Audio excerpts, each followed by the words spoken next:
Let me start the class.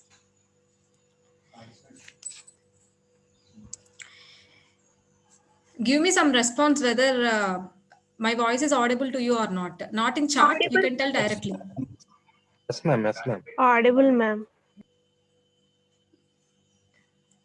Is my voice is audible to you or not? Yes, ma'am. Audible, Yes, ma'am. ma'am, audible. Okay, I'm going to start the session. In the last class, uh, we have learned about the a priori pseudocode for a priori methods, and an a priori example also we have learned about. And to improve the efficiency of the a priori algorithm, uh, especially in order to retrieve the two item sets, we are having some other methods called as hash based method or hash based technique. Particularly in the hash based technique, whenever we are going to scan the database for retrieving the single item sets, now then that time we are going we should retrieve the two item sets from each transaction. So for the retrieved two item set from each transaction, we need to evaluate the hash function. So from that, we need to evaluate the hash function, and based on the result obtained, we need to throw that two item set into the particular or respective bucket. And thereby, consequently, we need to increment the bucket count. So after that, after completing the entire process, we need to observe the bucket counts. If at all the bucket count is good with compared to the given support threshold, then we can consider the items in that bucket as frequent item set. Otherwise, that shouldn't be treated as a frequent item set.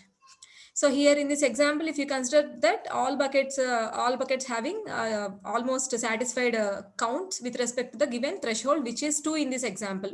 This we have already discussed in the last class.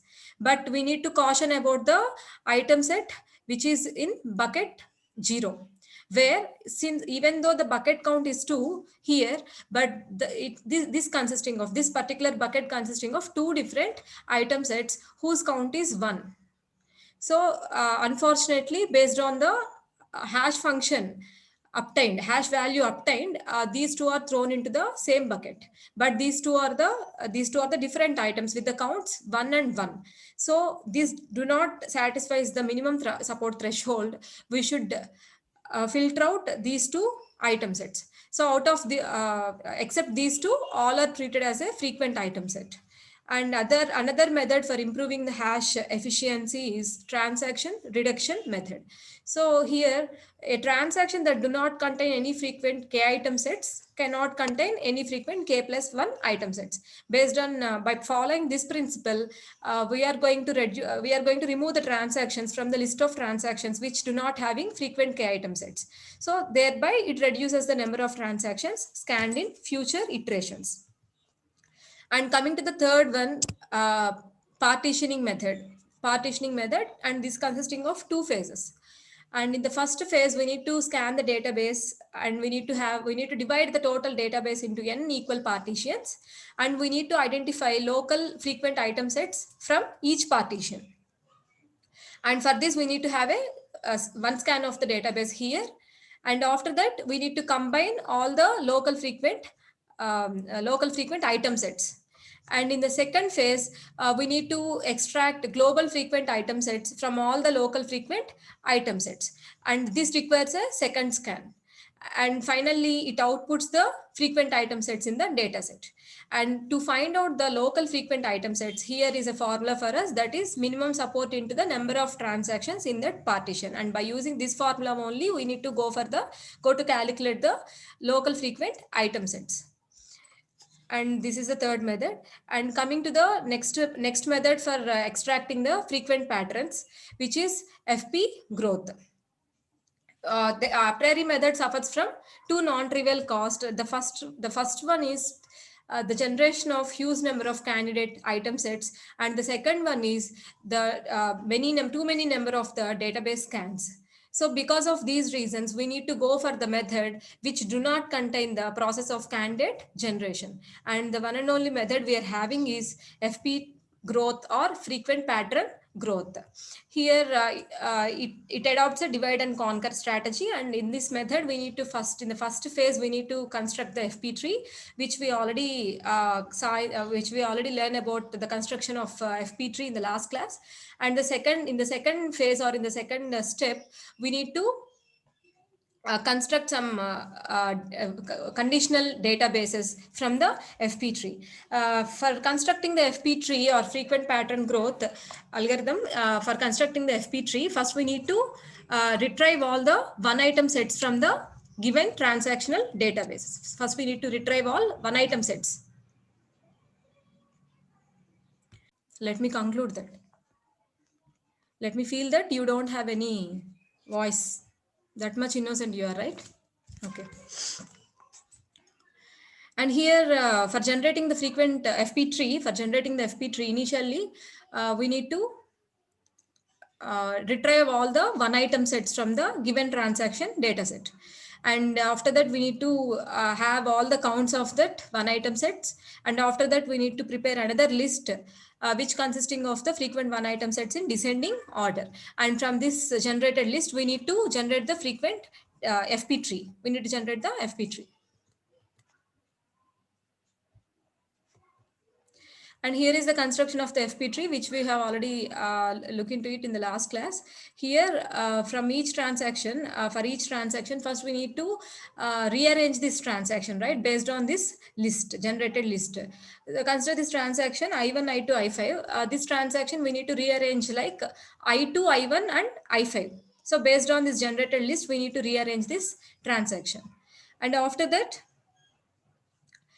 we need to consider every value. First, we need to consider I2. We need to add it to the tree directly. And after that I1, we need to attach it to the I2. And after that I5, we need to attach it to the I1, and we need to mention their counts, respective counts. And after that, coming to the next transaction, I2, I4. Since there is already there is already an I2 here, so we need to attach I4 to this I2. So here I4 is attached to this I2. And after that, and we need to increment the counts of I2, and we need to give count of I4 as 1 here. Similarly, coming to the next transaction, I2 and I3. Again, we are having I2 here. We need to increment the count. And from I2, we need to generate I3. And we need to mention increment the count for it.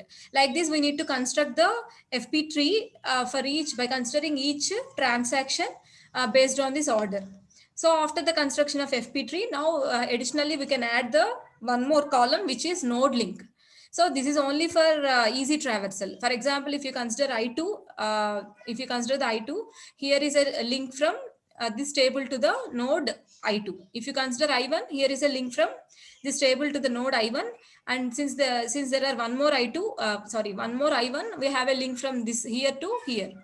And if you consider the third one, I3, here is a node column. Here is a link from this table to the I3. And we are having one more I3. So we have a link from here to here. And we are having one more I3. So we are having link from here to here. Like that, for easy traversal, we can have another column, which is node link.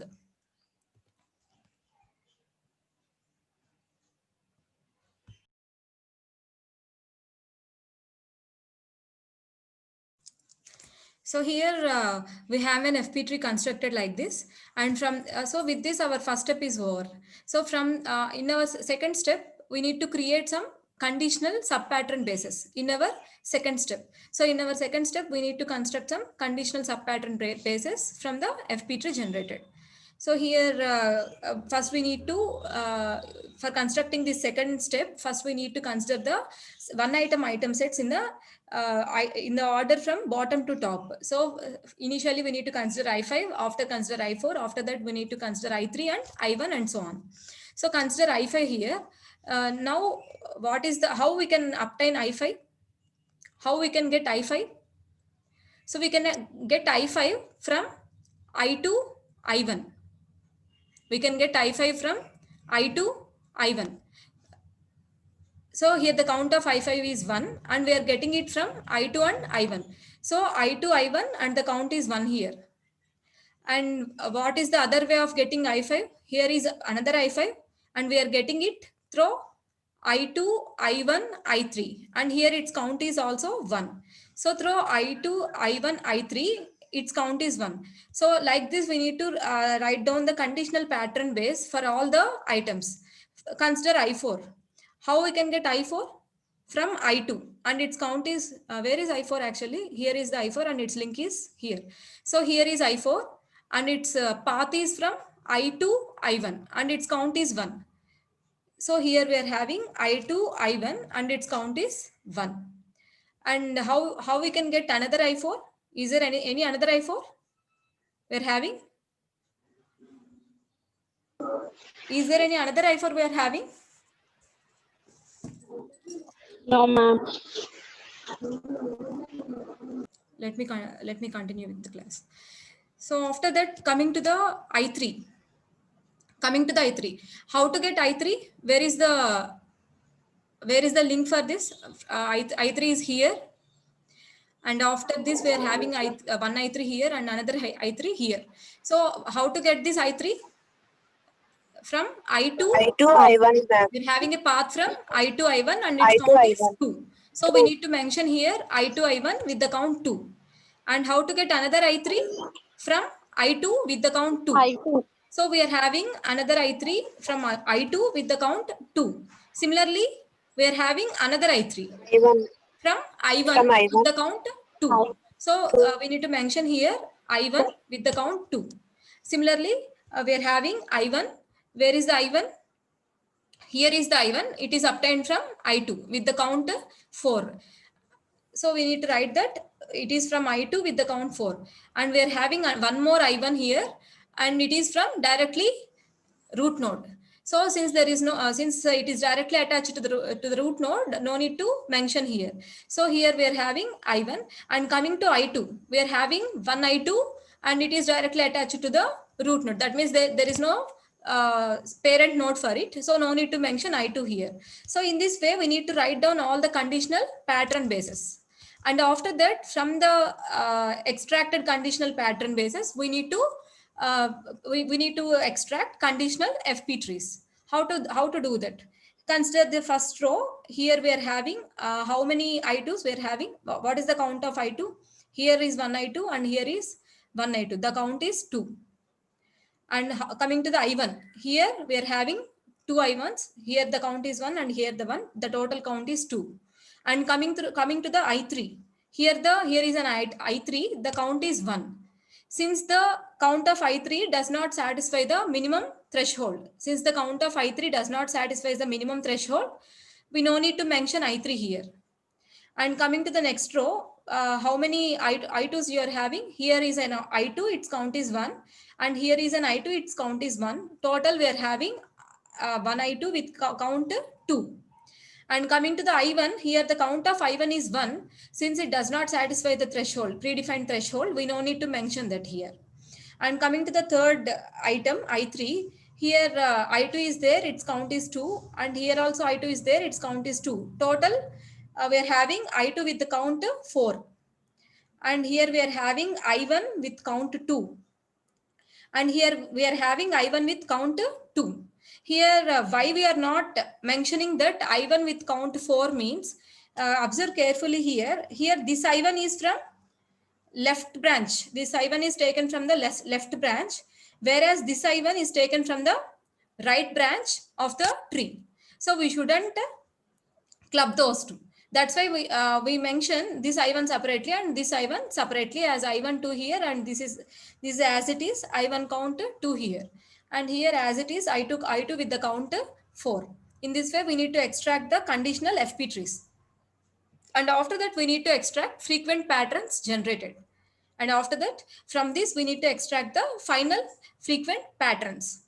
And so for this, we need to consider this item and the conditional FP tree. So what we can get is I2, I5 with count 2. So I2, I5 with count 2.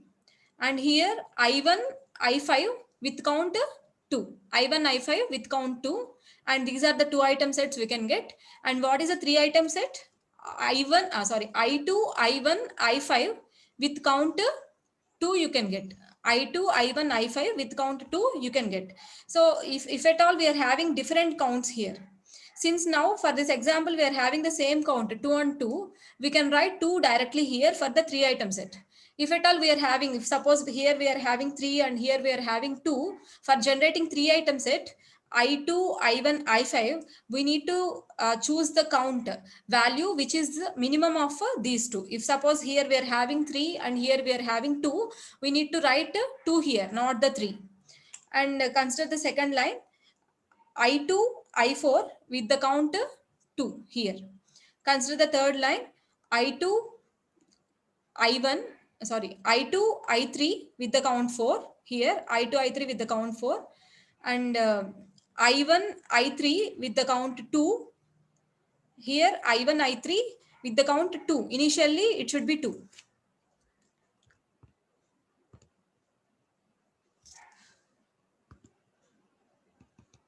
Initially, this, where we are, I1, I2.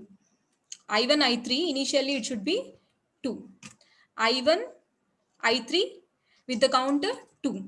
And coming to here, I1, again I3 with the count 2. Here we are already having 2. Now it become 4. Now it become 4. And after that, we need to generate the 3 item set. That is I2, I1, I3. What is the count we need to take here? Here I2 is with the count 4 and 2 I1s are with the counts 2 and 2. If at all we are having multiple counts, we need to take the minimum out of this. So here minimum out of this is 2 only. So we need to assign 2 here. I2, I1, I3 with the count 2. And coming to the last one, I2, I1 with the count 4. So in this way, we can extract the frequent patterns generated from this.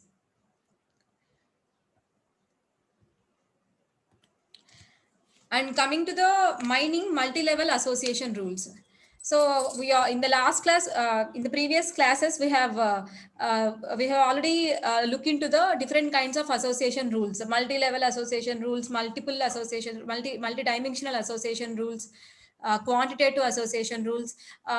We have a brief look on all those different kinds of association rules in the previous classes, right? Let me remind that now we are in the process of mining multi-level association rules. But till now, if you consider a priori and FP growth, both are for mining Boolean association rules only. Now we are in the step of mining multi-level association rules. What are those multi-level association rules? Association rules generated from mining data at multiple levels of abstraction are called multi-level association or multiple level association rules. And in general, items are often taken from hierarchies. So what is that concept hierarchy? A sequence of mappings from a set of low-level concepts to a higher level. More general concepts is referred as concept hierarchies. If you consider this hierarchy, this level is considered as a most general abstraction level. And if you consider this level, this last level, this is considered as a most specific abstraction level, which consisting of some raw data values. If you consider here in the level, if suppose this is the level 0, this is the level 1, and this is the level 2, and this is the level 3, and this is the level 4. If you consider the level 1, what are the items we are having in level 1? Some the items which are from broad categories like computer, software, printer. We don't know which computer, we don't know which software, like that. Some higher level of abstraction we are having in level 1. If you consider the next level, under computer we may have some, it may be the desktop or it may be the laptop. If you consider the printer and camera, it may be the digital cam or it may be the some other. So something specifically we are going while moving to the level by level. If you consider the third level, in the laptop, that may be the IBM laptop, or that may be the HP laptop, or that may be the Dell laptop or Lenovo laptop, whatever may be. If you consider the fourth level under IBM laptop, if you consider the fourth level, even under IBM itself, we are having some very different configuration, laptops with different configurations. Some laptop is with some with some so and so configurations, with so and so memory, so and so operating system, like that, and so and so size of the laptop, so on, with so and so cost. and some other laptop may be belonging to the IBM company but having different configurations. So those are all belonging to the raw data values. That is the most specific abstraction level. So if you consider every item set, if you consider any item set in the universe, those item sets are often taken from hierarchies. Any item set can be considered as, if you consider this computer, software, printer, all these are, even we can call them as, in this example, for this example, those are from higher level of abstraction. If you consider another example, another example, suppose we are considering the electronic goods. If you consider the electronic goods here and some groceries here, if you consider like that, we are considering the different kinds of different kinds of items in a electronic and non-electronic store is there. If you consider, or if you consider the Amazon web store. If you consider the Amazon web store, there you can find clothware, groceries, different categories there we are having. So if you consider under electronics, if you consider this, here is we are having some computer. It is a subcategory under electronic good. Whereas here it is the topmost category. So if you consider all items in the universe are taken from hierarchies. So mining such kind of association rules is our next target. So it is difficult to find interesting purchase patterns or strong associations among data items at low or primitive levels of abstraction due to scarcity of data at those levels. So why it is difficult? Why it is difficult to mine data at low level of abstractions? What is the difficulty in mining that? There is a difficulty in mining that. What is the difficulty in the sense? If you have 100 computers here sold out in the shop, if in your store there are 100 computers sold out from your store, and out of 100 only 20 are from IBM company. Out of 100 only 20 are from IBM company. Then we can mine 100 patterns, 100 frequent items from the level 1, higher level of abstraction. Whereas here, we can't mine those many frequent item sets from the lower level of abstraction. So if the support count is 80, if the support count is 80, with this support count, we can mine strong associations from this higher level of abstraction, whereas from the lower level of abstraction, we can't mine the strong association rules. So this is the problem with by considering the lower level raw data values. So that's why it is very difficult to find interesting purchase patterns or strong associations among data items at low or primitive levels of abstraction. Why? Because of the scarcity of data at those levels. So strong associations discovered at higher levels of abstraction may represent some common sense knowledge. That means some broad knowledge we can get that from the association rules mined from higher level of abstraction.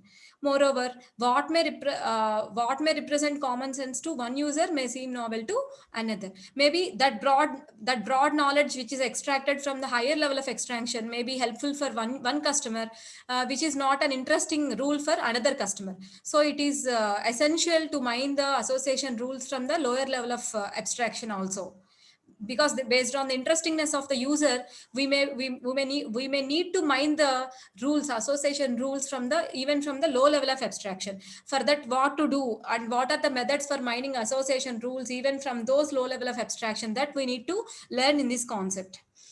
So therefore, the data mining systems should provide capabilities for mining association rules at multiple levels of abstraction with sufficient flexibility for easy traversal among different abstraction spaces. So data can be generalized by replacing low-level concepts with ancestors from a concept hierarchy. If at all needed, we can generalize the rules which are mined by replacing the low-level concepts with the ancestors in a concept hierarchy. You consider the same concept hierarchy if you are having two rules. Just now I discussed about this, right? If you are having two rules, rule 1 and rule 2, if you consider this rule 1, this is mined from higher level of concept hierarchy. If you're having rule 2, this is mined from low level of concept hierarchy. So like this we are having different rules. For someone rule one is the interesting rule for some customer, and for some other customer rule 2 is the interesting rule. So by satisfying different group of, by addressing different customers, different category of customers, it is essential and it is important to mine the association rules from the lower level of abstraction also. So for this, how to mine those association rules, how to mine strong association rules from the different levels of abstraction. So multiple association rules can be mined effectively using concept hierarchies under a support confidence framework. So everything is based on the support confidence framework, because if a rule satisfying that framework, that means satisfying so and so minimum support and so on so minimum confidence. If that rule is satisfying that, it become a strong rule. So everything is based on the support confidence framework. So by balancing that framework, we can have different methods. By balancing the framework, we can have different methods for mining such multi-level association rules. We're having three methods: uniform mining support for all levels, and the second one is reduced minimum support at lower levels, and the third one is item or group based minimum support, which is also called as group based support. So how we can go with these different methods, how we can mine strong associations even from the lower level of abstraction by using these three methods? Let us see that. So first, consider uniform mining, uniform minimum support for all the levels. It specify only one it specify only one support threshold for all the levels. So it simplifies the search process. What here we are telling, we are mentioning the same support, same uniform support for all the levels. For all the levels, we are giving the same uniform support. If you are if you consider this, so if you consider this, here is a fresh food. Under fresh food category, here we are having two items, milk and bread. Where both milk and bread are coming to the level 1, and the raw data, which is M1, M2, M3 and so on, are maybe the different companies under milk. And similarly, B1, B2, B3 and so B4 and so on are the different companies under bread category. So these are comes under level 2. So for mining the frequent patterns from this under uniform minimum support, here we are assigning the same minimal support, satisfying the both levels. We are giving the minimum support for both levels. Consider this is the data from level 1, this is the data from level 2. Here in case 1, we are giving the minimum support as 20%, which is nothing but the support count of 1. So if this is the case, what are the items can we extract from level 1 and 2? If this is the case, from level 2 we can extract this, and we can extract this. These three are different item sets. Here it is M1 B2, here it is B2 B1, here it is M3 B2. Of course, these are the combinations of milk and bread, but in the broad sense, if you consider this is the ancestor of this table. Level 2 table is the ancestor of level 1 table is the ancestor of level 2 table. Even though here in the level 1 table, we get the ancestor values like milk bread, even though these transactions containing milk and bread combination of items, but they are from different companies. Here is from M1 and bread from B2. Here is in the transaction T2, milk from M2 and bread from B1. In the transaction T4, milk from M3 and bread from B1. So even though those are combination of milk and breads, but they are not treated as same item sets. That's why whenever if the minimum support count is given as 1, then these items can be retrieved. Whereas from here in the level 1 table, we can retrieve this, Since the support count of this is 3 here, the support count of this is 3, which is greater than 1, which is the minimum support count given. So for the support count given as 1, we can retrieve some item sets, some frequent item sets from both the tables belonging to the different levels of hierarchy. If you consider another case, if you assign some minimum support as 40%, which is nothing but 2, how many we can extract? we can extract some knowledge from level 1 table. Since from level 1 table, we are having minimum support threshold as 3. Whereas in level 2 table, minimum support threshold value is 1. Sorry, not minimum support. The count of the item set pair is 1 from the level 2 table. So it does not satisfy the given minimum support threshold in case 2. So we can't mine anything from the level 2 table if at all the support is 2. Consider the another case 3. If the minimum support threshold is 50%, which is 3.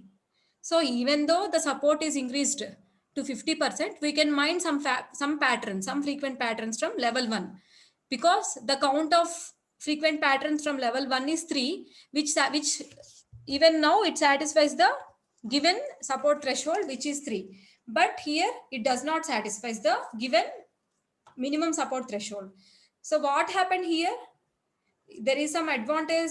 Yeah, there is some advantage, because by giving some minimal support, uniform minimal support, you may balancing all the levels. If you give some uniform minimal support, you may retrieve some items maybe, but there is a drawback here. There is a dangerous drawback here. What's that means? If the minimum support threshold is set too high, if at all you set the minimum support threshold too high, it could miss some meaningful associations occurring at lower level of abstractions. Case 2 and case 3 are examples of that. If your support is too high, maybe in some cases we may miss some meaningful abstractions at lower level. If the support is too low, it may generate many uninteresting associations occurring at higher levels of abstractions. So what is the actual drawback here?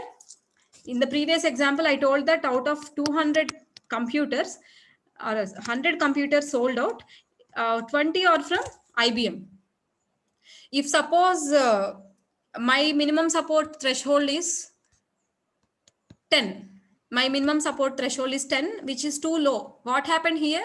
We can extract all the interesting patterns from this level, and we can extract all the interesting patterns from this level also. Along with this, we can extract some uninteresting patterns from this level 1. From the level 1, you may also extract some uninteresting patterns also, because its range is 100.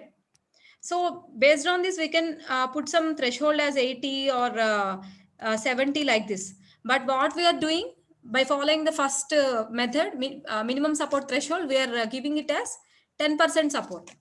So whenever your support is too low, it may miss some important, it may not miss some important. It capture the frequent item sets from the lower level, but it may also leads to capturing some uninteresting patterns from higher level.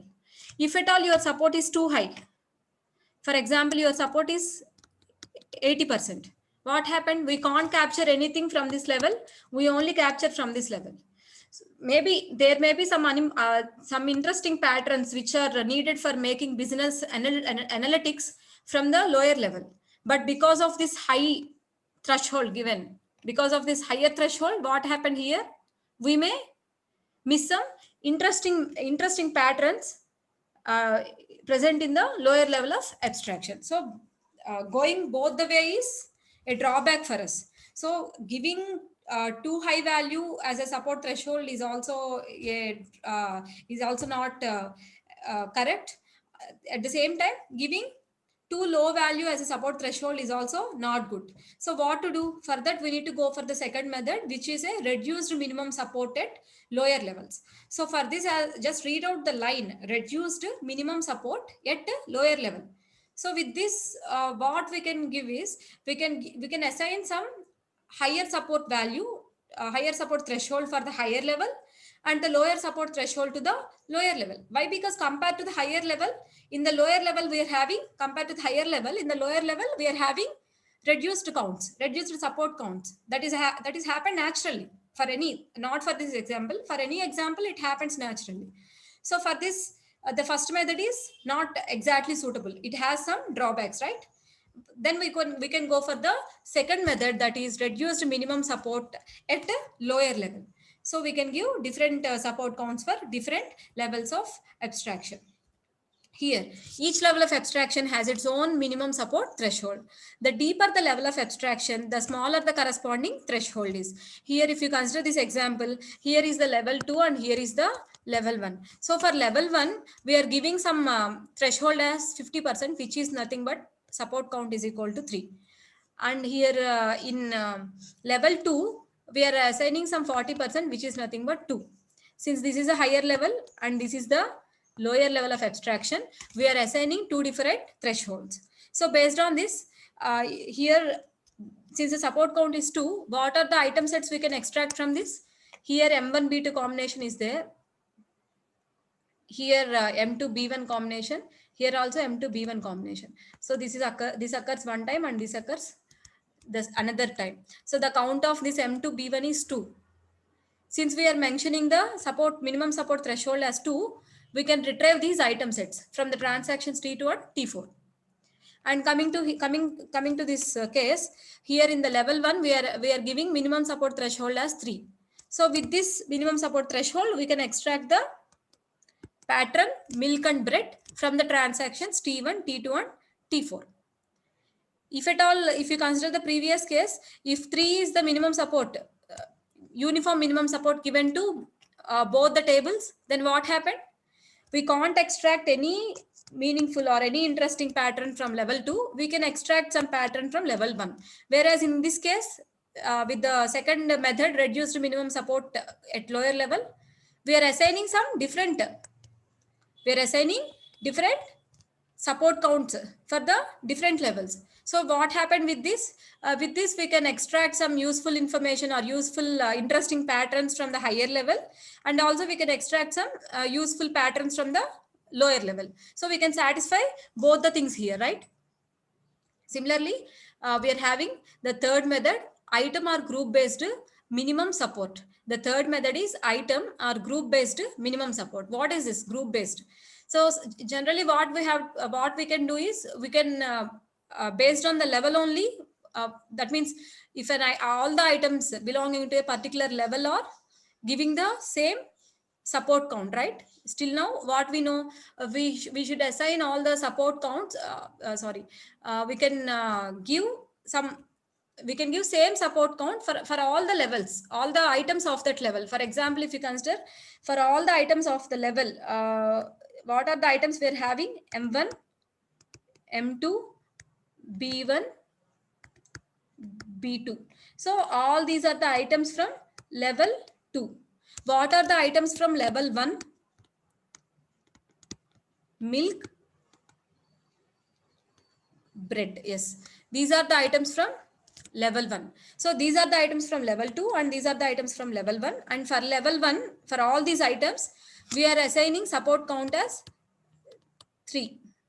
And for level 2, for all the 4 items, in level 2, we are assigning support count as 2. So irrespective of the item or item type, whether it may be bread or it may be the milk or it may be the diamond or it may be the gold, whatever, irrespective of the item, we are assigning the support count here. But whereas in the third method, we are assigning the support count based on the type or group of the item. Why we are assigning based on the item, we will see.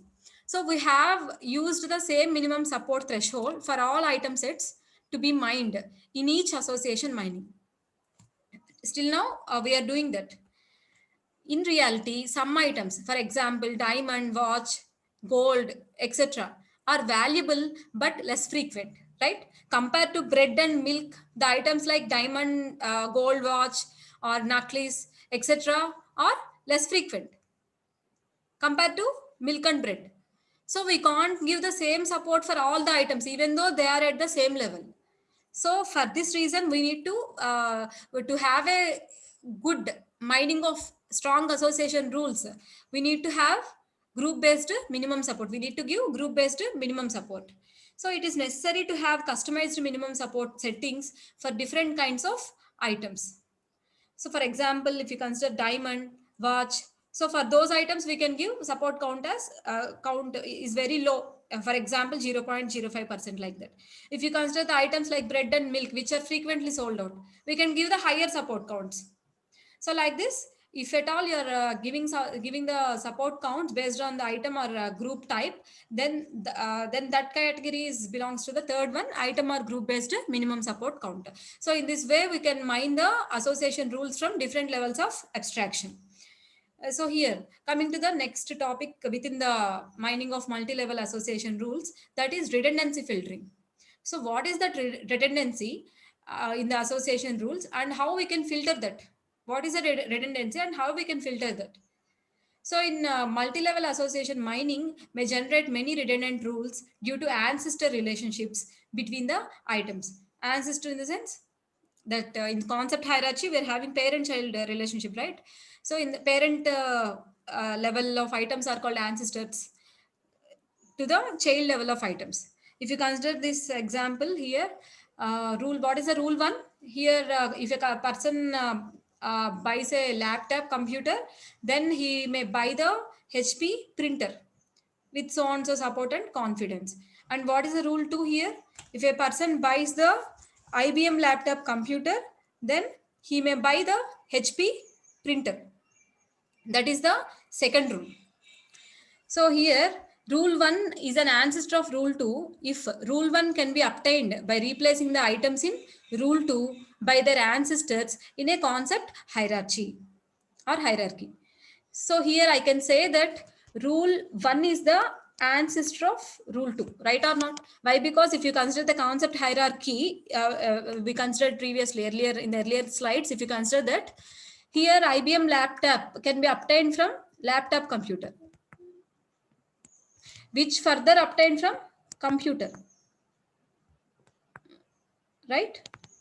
So here it is in actually rule one, level 1, it is in level 1, it is in level 2, it is in level 3 in our previous example. So here, if at all a rule can be obtained from another rule, that rule is called as an ancestor. So here R2 is an ancestor for, sorry, R1 is an ancestor for rule R2. Okay. Then just now we came to know that what is the ancestor rule, like that. So now what is a redundant rule? If a rule is redundant, if its support is close to the expected value according to its ancestor rule, and it has a similar confidence as its ancestor. So how can we say that this rule R2 is redundant? This redundant in the sense repeating the same thing. So how can we say that this is redundant? This is redundant, this is not redundant. How can we decide that? Based on the support and confidence values. So if a rule is redundant to its ancestor rule, that means if R2 is redundant when compared to R1, with respect to R1, if we say that R2 is redundant, if it has the confidence same as to the ancestor rule. So in this case, almost both are same, and it has a support which satisfies the expected support with respect to the ancestor rule. So the support of the rule 2, if that satisfies the expected support with respect to the ancestor rule, then we can say that these two rules are redundant. If at all the rules are redundant, we need to remove one. If at all rules are not redundant, we can use both. Why? Because having same rules twice is not getting add-on advantage to the business analyzer. So if at all the rule is redundant, we can remove that. How to find whether the rule is redundant or not? Based on the support and confidence. If at all we are getting the same support of the rule to its ancestor, then it is one criteria. And what is another criteria? If at all the support of the rule is almost equal to the expected rule with respect to the ancestor. What is expected value here? This is an expected value or not? What is given? Given that about 1/4 of all laptop computer sales are for IBM. So out of all computer sales, 1/4 out of all computer sales, 1/4 of the sales are from IBM. So that is the query they are given. So 8% sales are for laptop computer. So 1/4 from 8% is nothing but 2%. So here the support given is 2%. That means it satisfies the estimated support. So if at all it satisfies the estimated support, and if at all it equals to the confidence of the ancestor rule, we can say that these two rules are redundant. So now from this, we can say that these two rules are redundant. So we can remove one rule. So with this, mining multi-level association rules concept is over, and I'm about to end this session. And today, most probably, I post your assignment questions in the group, and make a note of it. Today is Tuesday. So for the next Tuesday, you need to submit the assignments. Through which channel, I will tell you. I will tell you later. So today I will post you the assignments. And because of some net connectivity, I'm not able to switch on my video. And because of the same reason, maybe you're getting some interruption to talk. I will resolve it in my next class. Sorry for the interruption. Thank you all.